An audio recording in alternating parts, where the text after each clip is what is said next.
Well, I'm delighted to welcome once again Andy Godfrey from Sorted Magazine to bring us some more movie reviews this week. Hello, Andy. Great to see you, my friend. Hey Nathan, it's good to see you too. And I've been so looking forward to talking to you. One of the reasons is that we've got some new films to review, Wow, awesome. including one that's actually coming out today that I've actually seen in advance. Oh, awesome. So we can do that. Yeah, Yeah, how you doing? All right? I'm doing very well, thank you. How are Yeah, you? yeah, I'm okay. So shall we dive straight in with some new films or Yeah, that sounds great. okay. So I've seen four at the cinema this week. Uh, three of which are out already, and one of which is coming out today. So we can just briefly talk about those if you like. Let give people a heads up on what's out there in cinemas. So one that I really enjoyed this week is a film called The Critic. So we are in London. It's 1934, and so Ian McKellen is a drama critic for a national newspaper, and maybe I don't know. I was going to say like me, but he's got a bit of a reputation for liking to have a rant. You know, he likes to have a rant. If he sees a bad performance in a play, he doesn't hold back. You know, the only problem is that 1934, he's gay, and the newspaper don't like having a gay person on their staff because of his behavior. He gets sacked. He then hatches a plan to get his job back. He hatches a plan to blackmail the editor of the newspaper he's been writing for in order to get his job back. This plan involves employing the services of a young actress who he has been slating. I mean, he's been so critical about this girl. He's been ripping her off. He's been telling everybody what a dreadful actress she is.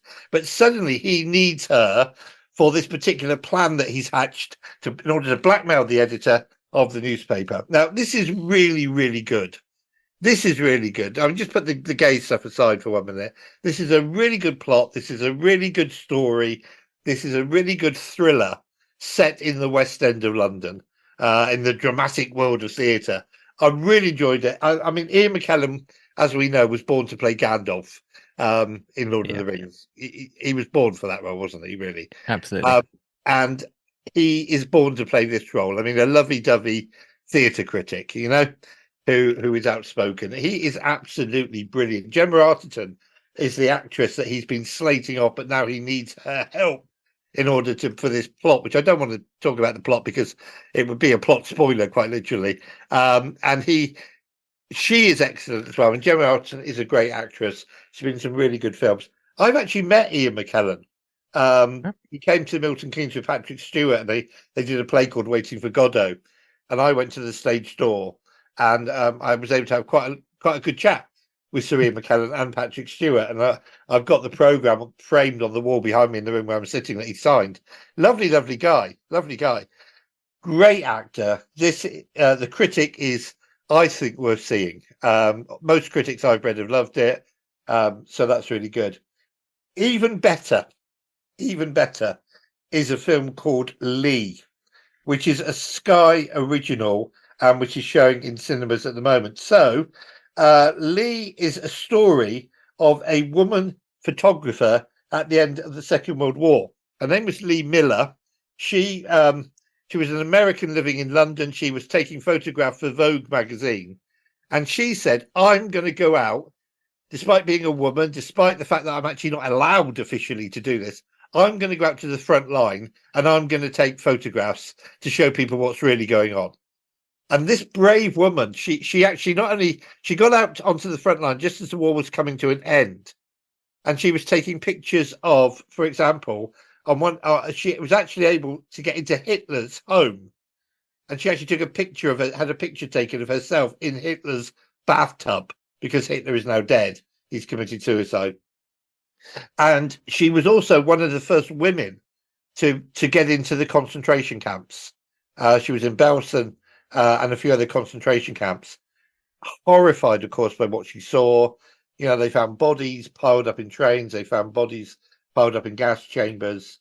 They found bodies, and she took photographs and brought the truth back to the world. The tragedy was that the British government said, we can't publish these pictures. They are too horrifying. They are too shocking. They are too, nauseating. The public will not want to see these pictures. So what they did was they sent her pictures to America for the American edition of Vogue, and they did publish them. And right at the end of the film, it's worth staying for the end of the film. At the end credits, you actually get to see these photographs that she took. Horrific images, but bodies everywhere, blood everywhere, devastation, bombed out buildings, all the rest of it. Bodies lying in the streets, bodies in the concentration camps. But what it did was it brought home to the world, probably for the first time, as the war was actually ending, the reality of what was taking place, the reality of what had happened, the reality of the concentration camps, Now, I don't know if she ever got to Auschwitz. I mean, I've been to Auschwitz several times. Auschwitz, you stand in a gas chamber and you can't begin to conceive what was going through the minds of people who, basically, the concentration camps were death factories, The people would arrive on the train, they'd be put here, they'd be put there, they'd be killed, and then there was a whole process for getting them burnt. It's horrific. But this woman, Lee Miller, was incredibly brave. And the film is structured. You think she's being interviewed by a journalist about her life. Kate Winslet plays Lee Miller. Kate Winslet's a great actress, as we know. But she plays herself as the younger woman, and then she plays herself as the older woman. So she's being interviewed by what you think is a journalist, but actually it isn't. So go see the film. Go see it. It'll turn up on Sky very soon. It's a Sky film. Really, really good. Another new one that's out. Shall I keep going? Yeah, go on. I'll talk for England. So a film called Speak No Evil. So in 2022, a Danish film came out called Speak No Evil, and this is the English remake. But what they've done is they've changed the ending. So the first one had quite a horrific ending. This one has got a bad ending, but it's a psychological thriller. So you've got two families who meet on holiday in Italy. One is an American family living in London. The other family live in the West Country, my part of the world. They live in the West Country. He's a doctor. The doctor says to the Americans, "Oh, you must come and visit us. You'll love the West Country. Come and visit us." So the Americans say, "Right, yeah, we'll come and visit you in your home in the West Country." So they drive off. They find the home. It's an isolated farm in the middle of nowhere, and they spend a weekend with their new friends who they met on holiday. You start to realize that something is very, very wrong with the West Country people. So, for example, on holiday, the wife of the American couple had said, "Oh, I'm a vegetarian." They get to the doctor's farm in the West Country, and the doctor says, "Oh, we've got a meal for you. Welcome. We sit down for a meal. We've cooked our best goose, and we're sure you're going to love it." Hang on, she told him she's a vegetarian. And that's just the first thing. And it starts to get weirder and weirder and weirder and weirder. And this guy becomes more and more creepy. And the West Country couple have got a little boy who can't talk. He's got a condition. He was born with a condition whereby his tongue's too small. But he clearly knows what is wrong with his mum and dad. He clearly knows what his mum and dad are up to. And his mum and dad are clearly up to something, because they start behaving really, really weirdly. And eventually our American couple have to try and escape, despite the fact that doctor from the West Country punctures their tires and all sorts of things, So this turns into a psychological thriller. The first one was much more of a horror film. They've changed the ending with this. I thought it was really creepy. I mean, I literally was at times watching it through my fingers, which is in a good way. You want a creepy film to be creepy. I've seen so many films that purport to be creepy that aren't. They just don't scare you at all. They just don't unnerve you at all. I think, we've talked about this. There are some films that claim to be horror films, and you just sit there and think, "Oh, you're boring." This is really, really genuinely creepy. James McAvoy plays the West Country doctor. Really, really creepy. I mean, genuine. So if you like creepy psychological horror stuff, this is a film for you. It's called Speak No Evil. And then one more new film, which is coming out today. So a couple of years ago, an animated film for children came out. It was called 100% Wolf, and it flopped. I mean, you can barely find the DVD, let alone the Blu-ray. Nobody went to see it. I didn't see it. It absolutely plummeted. It made no money at all. It was a very poor film. What it was about was on the moon, okay? There are spirits of werewolves, right? They are sending signals from the moon down to Earth. Now, this is a kids' film. Kids were supposed to follow this plot, right? This is why it plummeted. I can barely follow the plot. They were sending signals down to Earth, turning human beings into werewolves, but these are benevolent werewolves that are helping humanity. So, for example, if the werewolves become aware that a train's going to crash, they will put themselves in the place of the train if there's a car crash. These werewolves are benevolent werewolves that are supposed to be helping humanity, okay? Unfortunately, something goes wrong. They turn a little boy into a poodle. I have no idea why. I have no idea what's going on. Totally clueless. The film plummeted, right? Guess what? They've made a sequel. Why is beyond me, because if the first film plummeted and nobody went to see it, who on earth is going to want to see the sequel? Now, I did see the sequel this week. It's called 200% Wolf. Big surprise. It's rubbish. And it's a shame because the animation is beautiful. The first 10 minutes of this new film, we are on the moon watching these werewolf spirits perform some kind of ceremony where they're sending a signal down to Earth. The animation, the 3D, it's stunning. It is absolutely beautiful to look at. And I sat back and I thought, wow, I haven't seen the first one, but this is, I'm enjoying this. And then suddenly we're down on Earth with this poodle who's supposed to be a werewolf. I haven't got a clue what's going on. Some kind of baby spirit has fallen off the moon and landed on Earth, and they've got to get him back to the moon. And they've got to find a bad werewolf who knows how to get the baby spirit back to the moon and back to it's all over the place. It's a mess. It's a total and utter mess. And I just sat there. There was a critic showing. It was a press showing. 4 people turned up, including me. Right? That's how much coverage it's going to. You are probably the only radio station in the world that's going to get a review on this. So, Nathan, this is an exclusive. Wow. Okay, this is it's rubbish, but it's a shame because the animation's so good. And at the moment, apart from films that have been around for a while, like Inside Out 2 and Despicable Me 4, there isn't much new for kids. And I went and thinking, great, this is going to be something new we can recommend to pure listeners with families, with kids. Don't waste your time. Don't waste. Go see Inside Out 2 again. I mean, seriously. I sat there with 3 other, and they weren't from magazines. They were from basically people who review movies on their own websites, So you're getting an exclusive. At least, 200% Wolf is in cinemas today. Beautiful animation. The animation's glorious, but the story is all over I couldn't follow it, and I thought kids are supposed to follow this.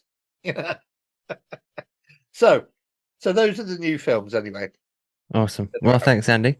Some good ones to watch and maybe one to not watch. Yes. But of course, we've got a couple of new ones for home if people want something for the weekend. Yeah, that'd be great. So just to highlight 2 films that are now coming on Netflix. Okay. So one is from this year, one is from a couple of years back. So a film called Plane.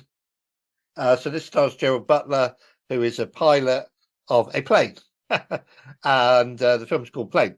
And the plane, what happens is the plane crashes in the jungle on New Year's Eve. It's actually millennium 1999-2000.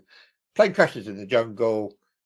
He's on his way to New York, but they crash in Africa in the jungle. He has to get the passengers to safety. Turns out he used to be an SAS type guy, So this is all guns blazing. The jungle is populated by terrorists and drug pushers, gangs are roaming the jungle. They got hideouts in the jungle. And he has to get his passengers from the site of the plane crash to safety. It's a pot boiler. It's a good, exciting popcorn thriller. It's on Netflix. I didn't think it was anything too special, but I think watching it at home, people will probably enjoy it more than I did going to the cinema to see it. Really good film. The other one that's out this year that may be of interest to some of our listeners because it's a musical biopic on Netflix now is Back to Black, which is the Amy Winehouse story. Now, a couple of years ago, a documentary came out called Amy, which was really hard hitting, which really delved into her life, which really showed how she was used and abused. It showed her drug abuse. It showed all her problems, and of course, centered on the song "Rehab." You know, Daddy said, "I've got to go to they want me to go to rehab." I said, "No, no, no." This new film isn't quite so hard hitting. It isn't quite. It's a bit more palatable, but it's on Netflix. If you're interested in Amy Winehouse, I mean, we've had some great rock. I think we talked about this before, but we had the Freddie Mercury story in Bohemian Rhapsody. We had Elton John's story in Rocket Man. We had One Love, which was the Bob Marley story. We had I Want to Dance with Somebody, which was Whitney Houston, or was it? You know, so. We've had a number of these. This is another one. It's fairly bog standard biographical pick. But if you're interested in Amy Winehouse, it is now on Netflix, so widely available. Yeah, Awesome. Well, thanks so much, Andy. Some yeah, great films there to watch over the weekend, yeah. and maybe one or two to avoid. But yeah, that is the point of movie reviews, is it not? Do not go and see. Do not waste your money on 200% Wolf, please. All right. Even if you've seen the original, just don't. Awesome. Well, some great movies there. But as we come to the end of movie reviews, I think it's only fitting that we perhaps look at some of the favorite films of Steve Legg, who sadly passed away this week. Yeah, I mean, I have cried buckets this week, Nathan, and I know there are more tears to come. I know there are. Yeah. So our great friend and friend of Pure 24/7, and obviously the creator and editor of Sorted magazine, Steve Legg, passed away this week. We had him for a year longer than we thought we were going to. Steve was one of the most generous, kindest, warm-hearted, lovely men I have ever met. I cannot speak too highly of Steve. He was a great evangelist. He loved the Lord. His gigs, he did comedy and magic gigs, and he used to say, "If it's not funny, it's still magic." I can hear him saying that. Steve was just one of the most wonderful person I have met in my 62 years on this planet, and I am missing him so much. I can't begin to tell you. And I owe Steve a debt for many reasons, and I know Pure owes Steve a debt as well. And we want to pay tribute to this wonderful, wonderful man. So 6 years ago, I met Steve properly. I'd met him before, but I met him properly. We became friends at Spring Harvest, and Steve needed somebody to write film reviews for Sorted magazine, and I was writing film reviews for another publication. And I told him that I'm a movie obsessive, and I told him about my, 3,000 DVDs and so on that I have. And Steve said, "Andy, would you write film reviews for Sorted?" Now, what I didn't know at the time was that he was about to make my boyhood dream come true. Because when I was a boy and obsessed with movies, and I've been obsessed with movies all my life, I'd wanted to be quoted on a movie poster. I'd wanted to see on a movie poster, "This film is brilliant, Andy Godfrey." What I didn't know when I said yes to Steve that I would write for Sorted was that he had good contacts with all the film distribution companies in this country. That means that we at Sorted get invited to these press screenings and sometimes premieres. And I didn't know that. And Steve said, "Oh, you'll start to go to press screenings." What? This is my boyhood dream come true, to be sitting in a room with other journalists watching a film that's not going to come out for 2 months, And when you go to a press screening, they always ask you for your thoughts afterwards. They've shown you the film for 3. They ask you just to email back and tell them what you thought of the film. I did tell them what I thought of Wolf 2000 or 2000 Wolf. The result of that is that over the last 6 years, we've had Sorted quoted on 13 movie posters and trailers and Blu-ray covers. And I've got them all printed up in a folder. And I showed them to one of the last things I ever did was I showed Steve the folder, and he was so thrilled to see Sorted being quoted on movie posters. I remember, and in fact, one of the films was a film called Fall. It's a film that came out about 2 years ago. It's my favorite film of that year. It was about 2 girls who climb a tower in the middle of nowhere. This very old rickety radio tower, 2,000 feet up. They get to the top. What happens? The ladder falls away. How are they going to get down? It's an absolutely sensational film. I gave it 5 stars, and much to my great delight, when the poster came out, it said 5 stars, Sorted magazine on the poster. And Steve loved that film as well. Steve absolutely loved that film, and he was so thrilled that he got that poster and he had it blown up and he had it framed for me. And if anybody's watching the video of this, you can see it to the right of me on the wall. That was a present from Steve Legg, and that's never moving. That's not going anywhere. They can demolish this house. That's staying put. Because Steve had that done for me. He was so kind. That was who Steve was. Steve was the most generous, kind, caring, sincere, lovely, and funny man I have ever met. And he had that poster done for me of this film Fall. Steve's favourite films were the Die Hard movies. Steve loved Die Hard. He loved Die Hard 2. I think he liked Die Hard 2 more than he loved Die Hard 1. And when we went to events together, Steve would bring, as you know, T-shirts and hoodies for sale. And this year, he had made up a Die Hard T-shirt and a Die Hard hoodie. And in fact, it sold really well to commemorate that film, because Steve loved Die Hard and he loved Die Hard 2. He loved action movies. There was a film came out a couple of years ago called Bullet Train, and I remember leaving the cinema and actually phoning Steve as I was leaving the cinema, saying, "Steve, you got to go and see this. You'll love it." And he did go and see it, and he did love it.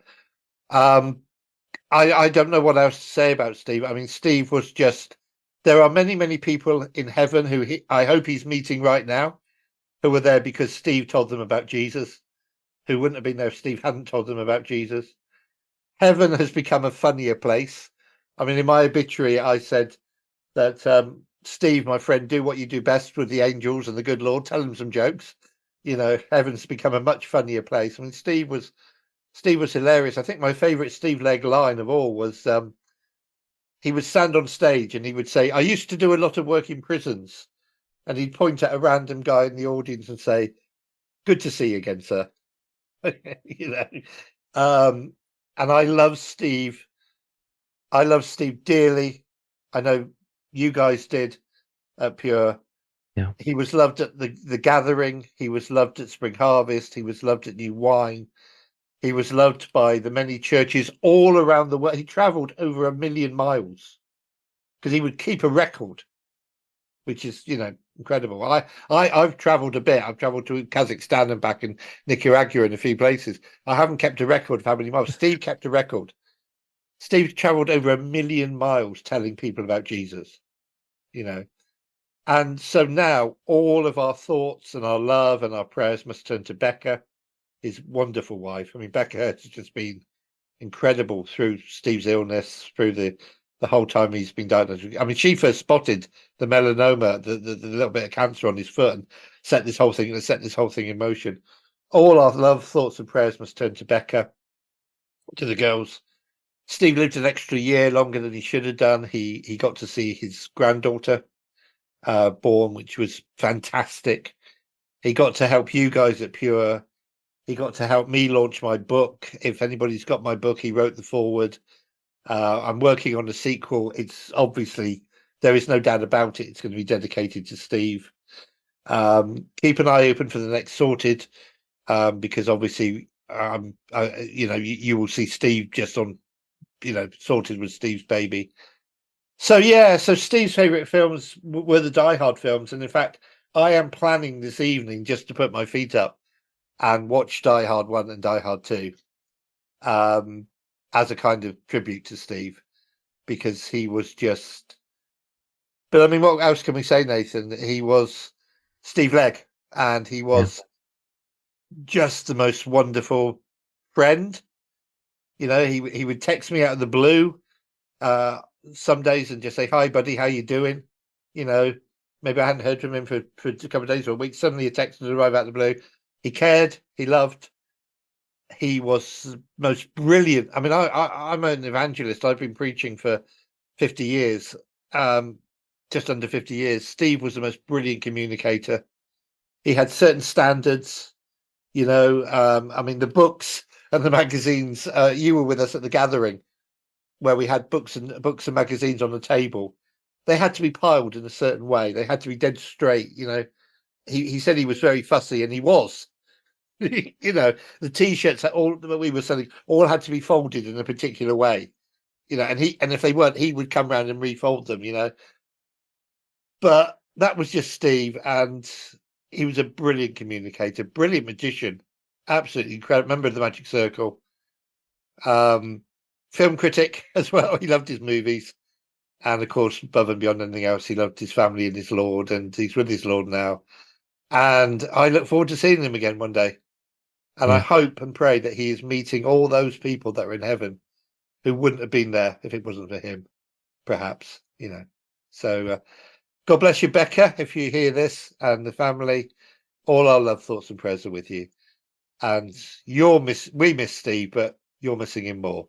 So we're praying for you. And thank you, Nathan, for letting me just share my memories of Steve. Steve was just the best friend anybody could ever wish to have. And you and I knew him. And what a privilege to call Steve Legg our friend. Absolutely. Well, thanks so much, Andy. Wonderful tribute to Steve, and I do hope you enjoy Die Hard tonight. Yeah, as I said, I'm going to sit and watch it, and I'm going to think of Steve, and I may even watch Fall as well. I might have a bit of a late night because So I will enjoy it. Die Hard is a Christmas movie. I will argue with anybody who says it isn't. So would Steve. But it feels right to watch it tonight. Yeah. Okay. Excellent. Well, thank you so much, Andy. Great to speak to you, and hope you have a fantastic day. Thank you, Nathan. God bless you, and God bless Pure. Here at Pure 24/7 Radio, we have had the privilege of speaking to some amazing people with amazing stories. So I was already doing the work of an evangelist, and then I discovered that there was a term for it. And then I realized, I really wanted to learn more about the Bible and Christianity. So I went to theological college. Most people think that my life as a marine biologist was spent riding on the back of a dolphin into the sunset. That's my view. Yeah, I did that. Never. Been on the road 35 years, man and boy, doing magic and comedy to communicate the gospel. When I started off in 88, I was doing escapology. I kind of took that on from a friend of mine called Pete Gilbert, who was a real pioneer in creative communication. If you have missed any of these interviews or would like to hear them again, you can. Simply head over to our catch-up section at www.pure247radio.org. That's www.pure247radio.org.